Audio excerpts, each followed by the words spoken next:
What's going on, guys? Bel Air here, back with another video. Today we're going to sit on Dralii point of view as we watch them, BDS that is, close out Carmine Core from the most recent Open Qualifier 6 semifinals in a pretty decisive 4-1 victory as Dralii with a crazy chain wall dash there. I want to spend this video giving a little bit of a history lesson on, or at least a recap or a refresher about M0nkey M00n at Exotic and their performance at international events. And then we're going to finish off talking about the X Factor here in Dralii and what we expect from this team at the upcoming LAN event in London. So M0nkey M00n, a certain first ballot Hall of Famer into the RLCS Hall of Fame, has been just absolutely dominant at certain points in his career, especially back at the kind of genesis of him reaching the peak of his powers in Season X. His BDS team were winning just about everything. He's been to 11 S-tier events. Those are international Rocket League events, and he's won 5 of them, and many of those came during that dominant period from that BDS roster. Of course, I'm pausing because I said S-tier are international events. Season X was when we had the global pandemic, and some of those weren't international events, but they were top tier. It's as top tier as Rocket League events can get. So being to 11 of them is incredible for the resume, and winning 5 of them is unbelievable in its own right. The highest earning player of all time is M0nkey M00n.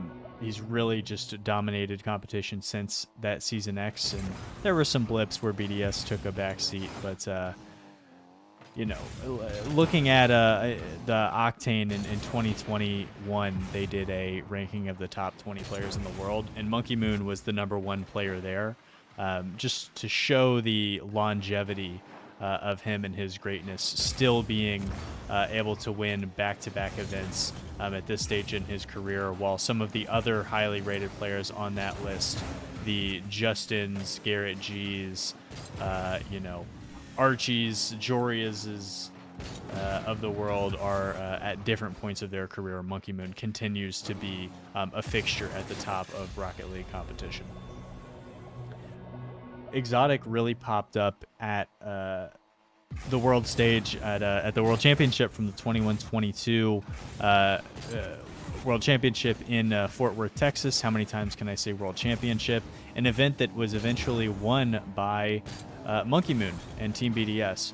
Exotic was on Semper Esports, and he joined that team after he was after Archie was loaned out to Endpoint.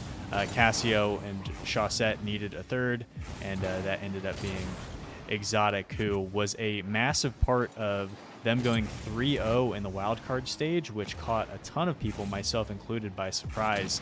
They bested a very high-quality Team Secret roster, and then they, in the third round uppers to go 3-0, they ended up beating Space Station Gaming in a Game 7, which was a massive victory at the time. They ended up beating Endpoint, the team that had loaned, got the loan of Archie in Game 7 in the group stages, and then were eliminated by NRG as both Chaussette and Exotic were playing from their hotel rooms with an illness. They only had Cassio on the pitch and lost that. But an incredibly eye-opening event from Exotic, and it ended up yielding him a spot on the dominant Carmine Core roster from last season that won a major on their way to a very dominant season.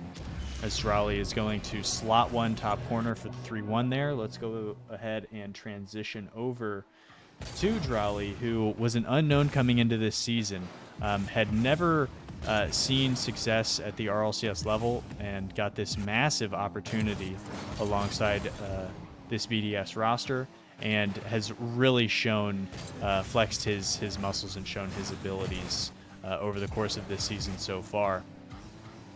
The big spot where Dralii has improved statistically has been as a passer. His assists per game, while they floated around 0.6 over the course of the First split, he's now at 0.84 is his lowest.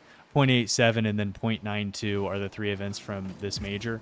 And all of that to say, Dralii leads North America and Europe in assists per game, which is just incredible for someone who, in many respects, is in their rookie season at this stage of RLCS competition, and is just insanely mechanical and always makes the most out of his opportunities on the ball. This team has really found themselves coming together.